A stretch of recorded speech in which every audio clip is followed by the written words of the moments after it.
Salut à tous! Aujourd'hui on se retrouve pour un tout nouvel épisode de la série C'est qui, c'est quoi? Et cette fois-ci, je vous présente le personnage de David Elaine, alias Prodigy. Cette fois-ci, il s'agit d'un mutant, donc pour rappel, un mutant est la prochaine étape de l'évolution humaine. Ils acquièrent chacun des pouvoirs différents à l'âge de l'adolescence. Avant de commencer, je tiens à vous rappeler que j'ai un serveur Discord, ainsi qu'un site sur lequel je vous invite à aller faire un tour. Bref, n'étant pas encore apparu au cinéma, je parlerai directement de son histoire des comics. N'attendons pas plus longtemps, c'est parti!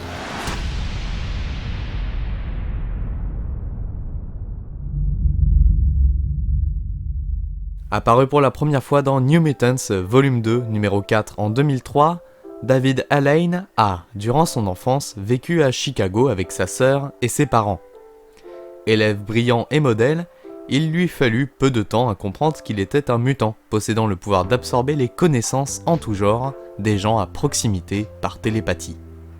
Puisque facile à cacher, David décide de ne rien dévoiler. Il avait aussi peur que son intelligence, depuis toujours, ne soit que factice, une idée qui l'effraie au plus haut point. Travaillant dans une bibliothèque, il est vite dénoncé par le groupe anti-mutant Purity. À ce moment, la mutante Danielle Moonstar, alias Mirage, est venue le recruter.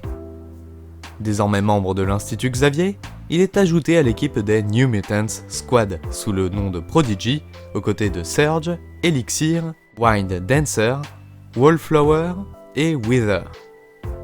Nommé chef par Mirage, il refuse, mais deviendra finalement co-leader avec Sophia. Voulant augmenter ses pouvoirs, il demande de l'aide à Emma Frost.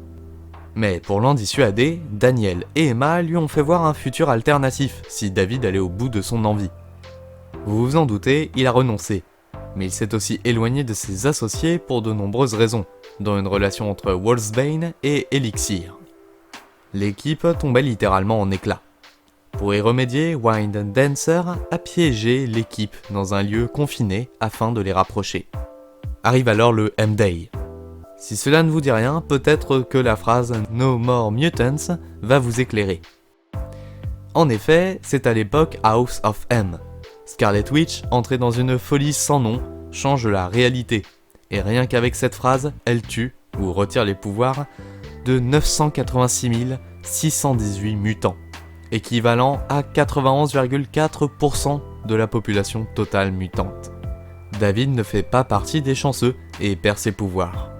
Alors que la presque entièreté des anciens élèves de la X-Mansion sont tués par les Purifiers, Prodigy a eu de la chance de ne pas être sur place. Restant au manoir, il est exposé au danger. En effet, William Strikers et ses Purifiers souhaitent tuer tous les mutants dépourvus de pouvoir. Ça ne loupe pas, et Striker attaque le manoir, et David est blessé. Ne voulant plus se cacher, il rejoint les New X-Men pour combattre Nimrod, avant que Scott Summers, alias Cyclops, ne lui offre une place permanente dans l'équipe. Capturé par Belasco, Prodigy est interrogé au sujet de Illyana Rasputin, ayant disparu. Dans sa rage, Belasco arrache le cœur du pauvre David. Elixir a heureusement pu le ramener à la vie. Il a ensuite mené un assaut contre son assassin, aux côtés de Dust, Mercury et de Magic, revenus depuis peu. Pendant son voyage dans les limbes, les Stepford Cuckoos lui ont redonné ses anciennes connaissances, lui permettant de devenir le professeur junior des New X-Men. Après World War Hulk, les Purifiers ont refait surface. Ne voulant pas les combattre, Prodigy est resté au manoir avec Elixir et Dust.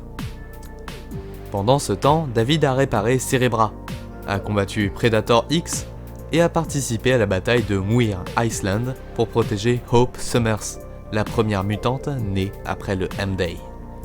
Il a aussi participé aux affrontements de Secret Invasion ainsi qu'à ceux menés contre les évolutionnaires à Utopia. Quand Cyclops et Wolverine se sont affrontés, Prodigy a rejoint le camp de Scott, situé dans l'idée de rester sur Utopia. David deviendra d'ailleurs le chef des Younger X-Men. Oui, ça fait beaucoup d'équipes d'X-Men.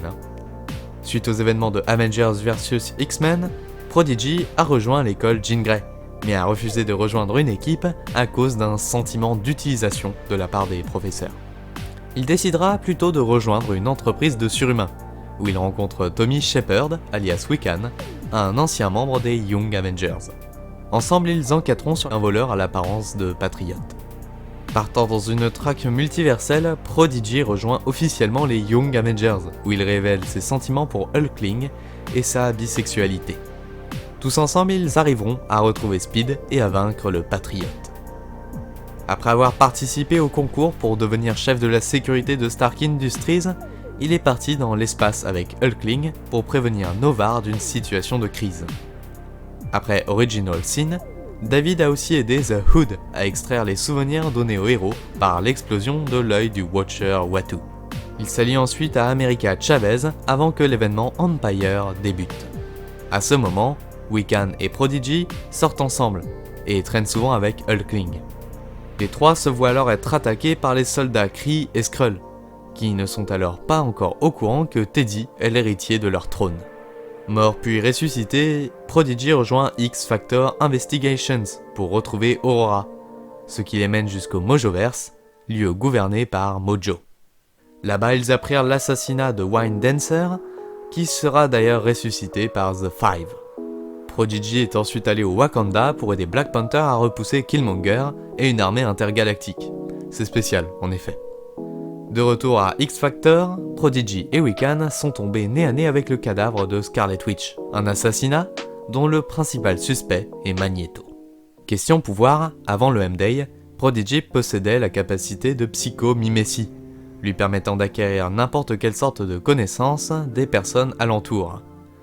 N'importe quelle sorte signifie à la fois les capacités mentales et physiques, comme les techniques de combat par exemple. Cette proximité reste obligatoire, puisqu'un blocage mental semble exister. En connaissance, il a donc une grande intelligence, des techniques de corps à corps, des capacités stratégiques, scientifiques, informatiques, magiques et même culinaires. Et bien voilà, j'en ai terminé avec David Alain, alias Prodigy, un personnage secondaire, mais avec des capacités primordiales et des apparitions plus que récurrentes. Si la vidéo vous a plu, je vous invite à liker, partager et à vous abonner à la chaîne sans oublier la cloche des notifications. N'hésitez pas non plus à me rejoindre sur les réseaux sociaux disponibles en description. Dans tous les cas, je vous dis à bientôt, ciao!